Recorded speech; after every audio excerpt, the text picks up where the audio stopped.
But they recently just made a statement that they found loads of cocaine. I wonder what they did with the cocaine, because they didn't turn it over to the police. They said they found loads of cocaine, razor blades. They said that the sheets were bloody, nasty. They found a whole lot of used condoms. What's up, guys? You know, I was thinking about this Diddy situation. I talked to a few people, and I seem to think that the reason why their groups are so close is because all of them have a certain type of STD. I think they all got the alphabet. Now, bear with me, guys, because I'm not even trying to cap. I looked at it like this.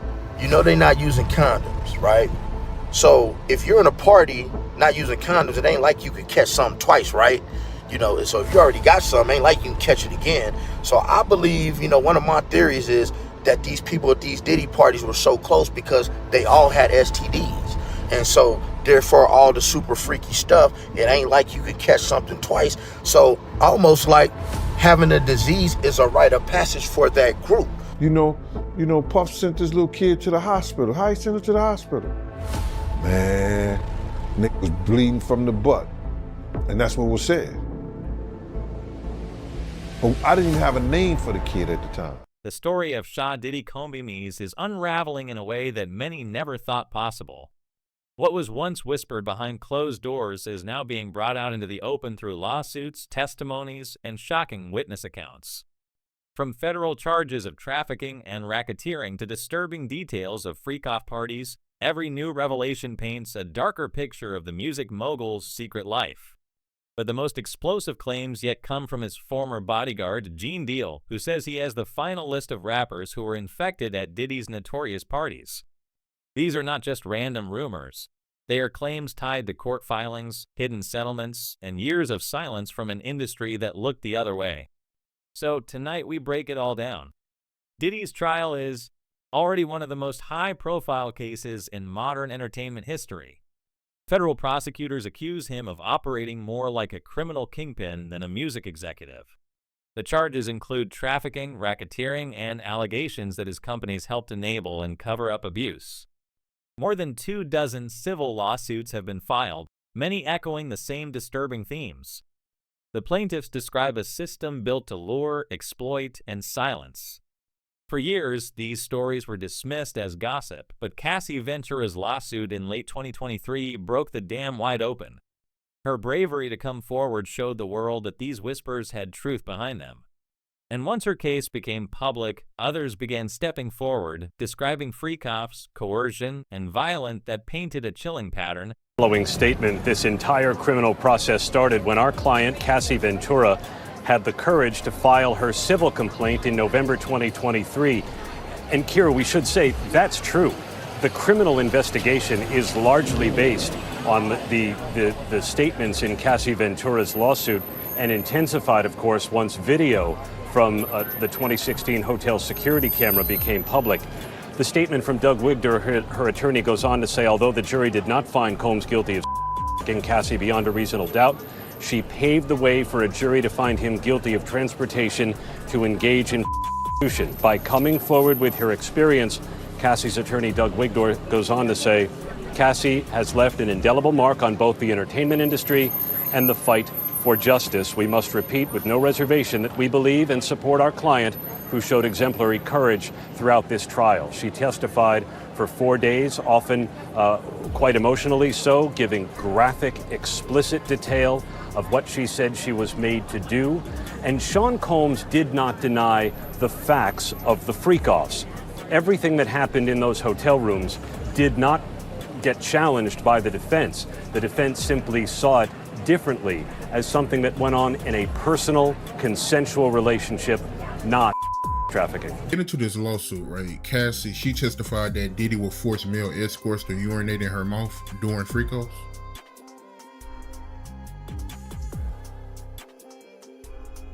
My man, you know, that's a touchy and difficult subject when you're a man and you have daughters. You understand? And that's why we as men need to play a prominent part in our daughters' lives, because you get men like this that's got this corrupt and devious minds that they don't respect womanhood. You understand? That's some nasty, perverted things that you want to have somebody urinate in the mouth of somebody who gonna be talking to you in your face, who gonna be kissing on you, who gonna be eating food with you. What kind of deviant and crazy mind you have to have somebody do that to somebody that you care about, you supposed to care about, that you supposed to love, man. You know, something is sick about that, brother. You can't tell me that that's some kind of fetish. You know what I'm saying? You know, he didn't outdid R. Kelly with that there, bro, when I heard that. So that's an effed up subject and situation, man, to even imagine that you got somebody doing that to somebody that you supposed to care about and you supposed to be in a relationship with. Yeah, when I heard that, that was crazy to hear. Disturbing, man. You can't make this bro. This is made for Triple X TV.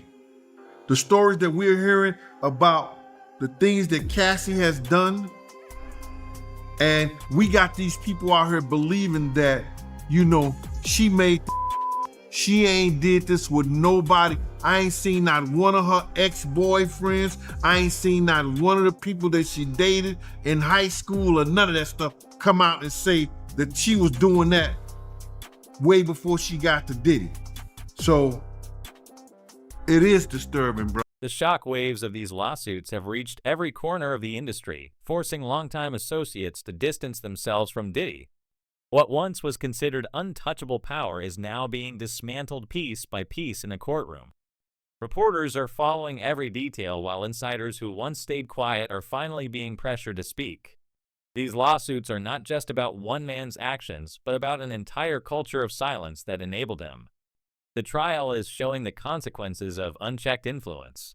These moments reveal how far Diddy's reach extended, shaping careers, silencing voices, and protecting his empire with fear and manipulation. I believe she knew he was doing the freak-offs, but do I believe she knew he was allocating different monies to different places and which way it was going, which offshore accounts, which Swiss banks accounts, and all this shit was going in? Nah. I think she just was enjoying the fruits of the labor. But why you believe she knew about the freak-offs? Because one of the witnesses said she was there. And do you remember this, bro? Check it out. People tell off on themselves so much, man, and I don't understand when people don't catch it. Diddy has said this. He said, when I give a party, I have to have an ambulance outside of the house. Paramedics ready. That people have to take IVs. Remember the time that him and his mama kissed each other on the lips? Yeah, I remember that video. Do you remember that both of them was getting an IV at the same time? Yeah, I did notice that, yep. That's from the Diddy freak-off party. And I'm gonna say allegedly. So let me ask you this. You knowing her at one point, you knowing her personally, is she the kind of person that, you know, will be a part of a freak-off or no? I think that she liked to party, and she partied with young people. She's always been like that.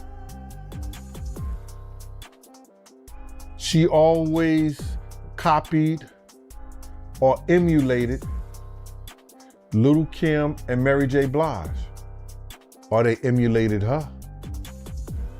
The blonde hair, the nails, the high boots,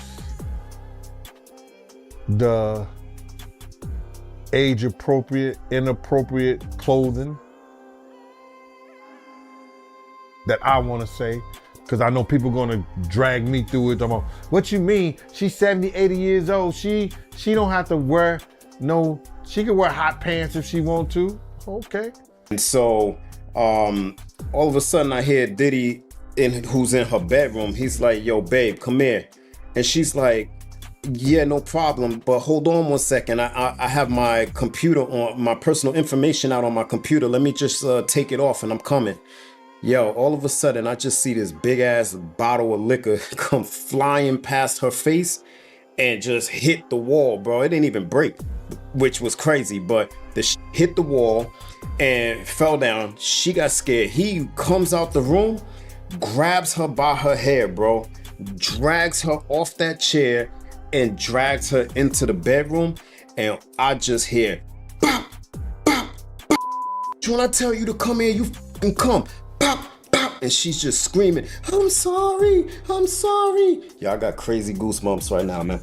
Like, when I was testifying against this, bro, like not in the court, like when HSI first reached out to me about this, I, like, from the day that they started interviewing me all the way up to the point where we was just about to go to trial, bro. Every time I told this story, bro, I was having a meltdown, bro. The guilt that I had, bro, because I just remember standing up, I'm gonna kill this and then sitting down like, you're gonna die, bro. You're gonna die, bro. All goons is in the next room, the next apartment right next door, bro. You know what this is, bro. You know who this is.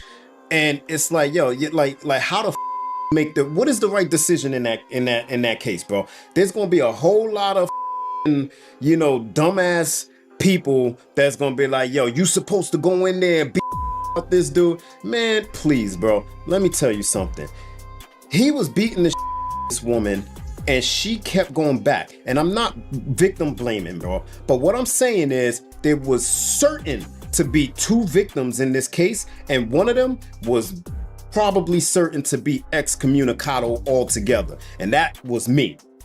Especially with, if I would have attacked that dude, like, there ain't no way it ain't making the news, bro, because I was gonna rearrange his motherfucking face through the rage that was going through me, bro.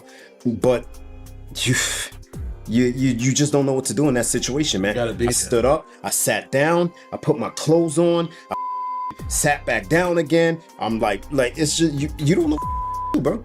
You don't know what to do. And then he has the audacity, fam, to walk out the room like 10-15 minutes later and be like, yo, y'all ready? On the stand, Cassie Ventura described a life of control and manipulation. Meeting Diddy at just 19, she was soon locked into both a professional and personal relationship with him that blurred every boundary. Her testimony revealed that freak-off parties were not occasional wild nights, but systematic events organized for Diddy's satisfaction. She alleged he forced her into encounters with others while he filmed, and that these were not isolated incidents. Her words made clear that what many thought were exaggerated rumors were in fact orchestrated rituals designed to break down and control. For prosecutors, her testimony is a centerpiece of the case. For Gene Deal, it confirms what he claims to have seen behind the scenes. Her story is important because it validates years of speculation that insiders dismissed. She explained how Diddy's control extended beyond the bedroom and into every aspect of her life, leaving her without freedom or choice. Prosecutors view this as evidence that the freak-offs were not consensual experiments, but organized abuse. Cassie's courage has inspired others to step forward, and her testimony is helping prosecutors create a timeline of exploitation that now serves as the backbone of their case. Her words remind the world that silence in Ruth has the power to shatter carefully constructed facades of control. If he's going, well, we know he's going to the Diddy parties, and I know that it's, I know what usually happens at the Diddy party, or what we told us happened at the Diddy parties. Maybe he needs to see it for himself, man. Maybe he needs to go there and really be involved in some things that could help save some individuals while they going to those parties. Or maybe he just going to, man, it's hard to even talk about. Why would you find a religious man, when you know that the saints supposed to separate themselves from the sinners? And why would a religious man like himself be at a party which ain't nothing but sin that's going on, bro? Whether it's drinking, maybe fornicating, maybe, like I said, men on men, women on women. It's hard to put in perspective unless he's involving himself what is actually going on at the parties. It's hard, brother. Bro, you can't, I really don't know why, as a spiritual advisor to him, that they buddy while he got a party with him like that and be at his parties. It's got to be, maybe it's something more that meets the eye. Gene Deal, Diddy's former bodyguard, has been speaking out for years. Long before the lawsuits, he hinted at the dark side of the empire he once protected. But now, with the trial exposing new layers, he has come forward with what he says is the final list of rappers who were infected at Diddy's parties. Gene doesn't just speak as an outsider. He was there. He was in the rooms where stars gathered, where rules disappeared, and where silence was bought. According to him, these parties were less about celebration and more about control. Big names in hip-hop and R&B allegedly left with more than just memories. They left with infections that no one dared to talk about publicly. His claims cut into the very heart of the culture, raising questions about how much people knew and how much they chose to ignore. What makes Gene's testimony even more compelling is his willingness to risk his own safety by speaking. He has admitted that exposing these details puts him in danger, but he insists that silence only benefits the powerful. Over the years, he has built credibility as someone who knows the inner workings of Diddy's empire. Now, with the trial bringing fresh attention, his words are gaining new weight.